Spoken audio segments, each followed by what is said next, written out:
Hi guys, kamusta? So ito, day 2 of Batangas Escapade, okay? So ito na naman, enjoy. Nakakatuwa lang. Kung trip nyo buong bakasyon, try nyo dito sa Kabayan Beach Resort. Okay, so guys, summer na. Okay? Say hello sa girlfriend ko.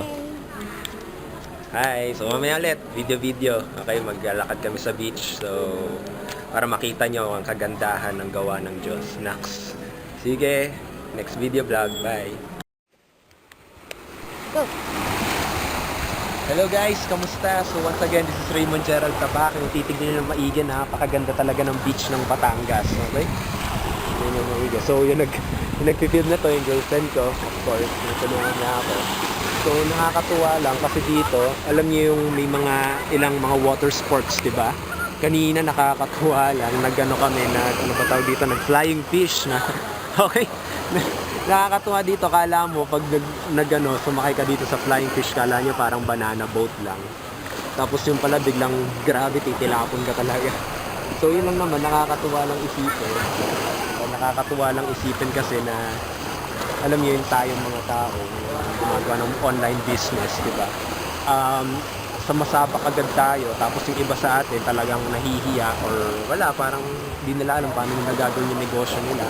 Yung parang yung pagdating sa pag-try ng mga panibagong mga water sports o mga katulad, sakay sa amusement park, mga ganun. Diba takot na takot tayo, pero mag-fail ka, diba? Kakabahan ka, pero once na nandun ka na, wala, matutuwa ka rin talaga eh. Okay? So, yan, nakakatuwa lang kasi kanina, akala ko ang dali-dali lang, tapos biglang nalaglag ako sa gitna ng dagat. So, nakakatuwa yung experience, nakakatakot ng umpisa, pero ayun, enjoy naman, okay? So, ayun lang yung sinasabi ko sa inyo, na enjoy nyo lang yung business nyo, okay? Enjoy nyo lang talaga sa mga pagsubok nyo, sa mga mga kailangan yung gawin, okay? Sa mga failures, sa mga tipong nagsasabi sa inyo na hindi nyo magagawa yung business nyo, okay? Enjoy nyo lang, okay? Enjoy nyo lang yan, kasama talaga yan sa pagsubok, na tipong, alam niyo pag naging successful na kayo, matutuwa kayo sa kinukwento niya na tipong ang dami yung pagsubok na dinaan, pero nalagpasan nyo, okay? So ito nakakatuwa rin kasi nung nagsisimula din sa online business ko, grabe, ang dami kong failures talaga, ang dami kong ginastos.